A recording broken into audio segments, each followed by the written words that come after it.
To finish off the month of ASTER'S CODA exposure, we are talking about the future of the series. I've been editing the sequel, Semblance, for the past year in various forms and spent 2 years prior writing it. And as I'm filming this, I am working with critique partners to improve it. And while it is a while away from being published and my journey with it is still not over, I want to talk about how finishing the draft of this book was not a good feeling, because I had to work on so much more editing than I had to when I wrote book 1. It's arguably why I put off editing it for a month longer than I wanted to. My name is Amy Rosenfeld, and today we are going through the struggles of writing a sequel.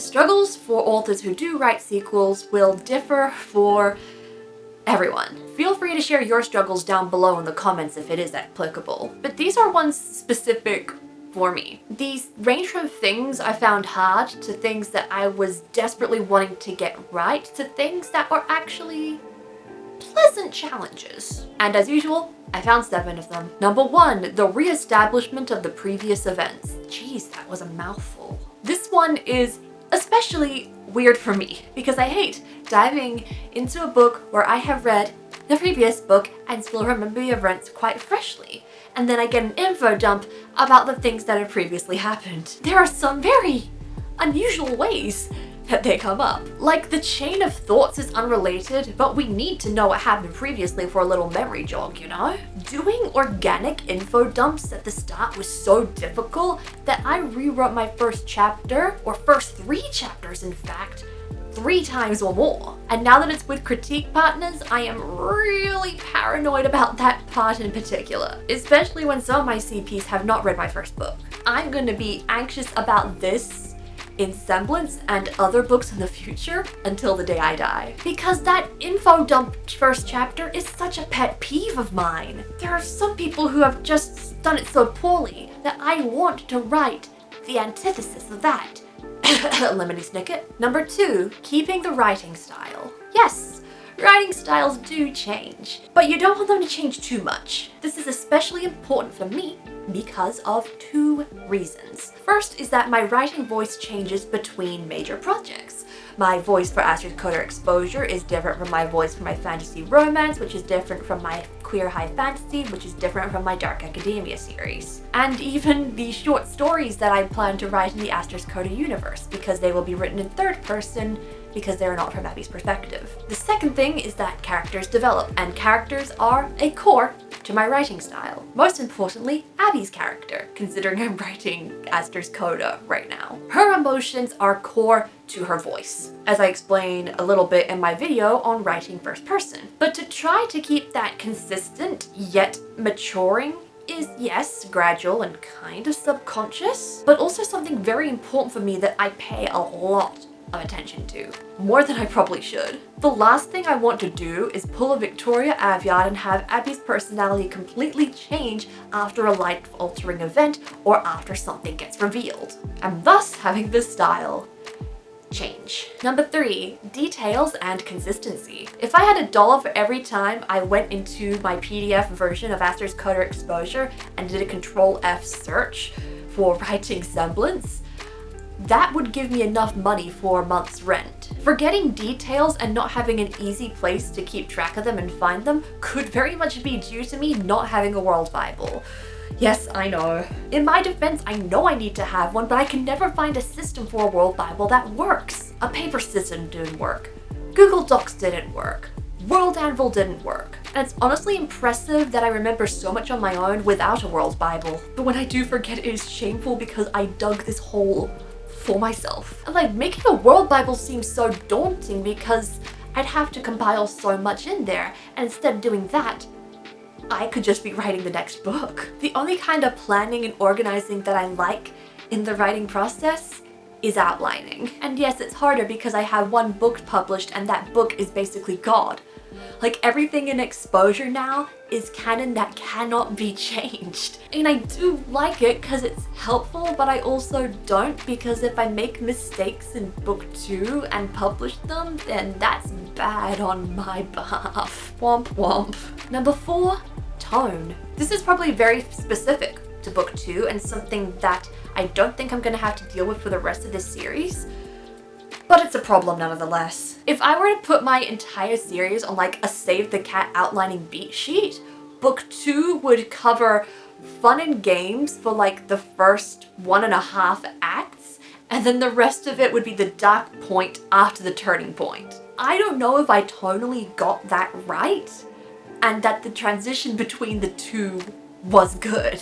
And to further have that match the tone that we left exposure on at the end of it, it's a balancing act. Like sometimes the first act felt too fluffy, and then going into the third act and the third act as a whole, it felt too depressing.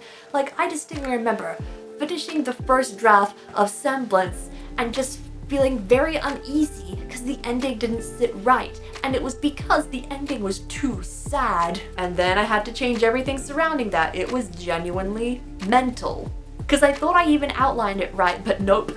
When I wrote it, then I realized it was off. Tone is difficult, guys, especially when you pull a switcheroo like that in one single book. Number 5. A growing cast. My main mistake with writing book 2 was introducing so many characters. You're gonna meet so many less new characters in the books than the rest of the series, and I am making sure of it. In book 2, Abby meets with and interacts with 7 new characters. In order, they are Frey, Witty, Dina, Tyrell, Paige, Lily, Dieth. Trying to work out their impacts in this story especially was challenging for the ones who were not villains. I've already complained about Woody and the kind of stuff that he did when I realized he was going to actually play a bigger role than I initially wrote him for. And there were 8th and 9th characters who got cut out of the picture completely. And then there's keeping track of them without losing what the already established characters were doing, especially when they weren't super duper main. And I desperately want to avoid just killing them off, because their deaths have got to have meaning, guys. Maybe I need to plan an efficient way in future books to remove some of these characters from the picture, because this is just too many for me to handle right now. Time to pull a George R.R. Martin, I guess. Number 6. Time skips and gaps. What you don't see happening in the book matters, and trying to work that out was actually a good challenge. Between books 1 and 2, a month has passed, give or take. And then there is a 3-week time skip leading up to the turning point in book 2. Trying to work out how to explain what happened between each time skip was an engaging challenge. Trying to work out what Abby's new mundanes were, so to speak. Spoiler alert, there's a lot of training and a lot of studying with a little bit of soccer and an even smaller bit of book reading. It's boring stuff. That's why you don't see it in writing. But I think it was more fun to see the impacts of these time skips too. Like the very gentle ways it changed Abby and the people around her that she was doing these certain things within the time skips. And it was far more entertaining to see the repercussions than what was actually happening. And of course I had to skip them because the only time that kind of stuff is entertaining is when Abby is stressed. Number 7. Getting ahead of myself. My favorite form of procrastination throughout a lot of this process was planning stuff for the next book in the series and the books thereafter while still working on book 2. There was so much future stuff that excited me when I got to challenging or boring parts of writing or editing book 2. I should have been working out how to get around those boring circles, but the shinier stuff in the later books just intrigued me so much. I outlined all of book 3 and most of book 4, created character and books playlists on Spotify, drew characters and scenes not even in book 2. I am my own biggest fangirl. And I wish I had better focus with the current projects that I work on. Especially in Semblance, where the first half is still like that thing in a roller coaster where you have the mechanics that drag you up, and when you reach Act 2, that's when you start the downhill drop. And you let the momentum of the chaos of the 3 worlds take you along. It's an oddly pleasant pain that I feel, that I just get so excited, but then I'm also sad that I can't focus on the current projects. Like, I'm not even halfway through the series, but I can't wait to be halfway through this series. But I'm just getting ahead of myself. So that's what I struggle with, simply put. But the struggles will soon be over, hopefully, when I finally get this series published, aiming for next year. So now would be a very good time for you to pick up book 1. There's still a few more days left where this book will be available for $1. Don't miss out on this ebook deal. And to hear more news about Semblance in the future, subscribe and ring that bell. I post new videos every weekend, and there may be some more news about Semblance coming up. Head to the description to subscribe to my newsletter via my website, and also check out my Instagram and my TikTok. Stay creative, everybody, and I'll be seeing you in the next video.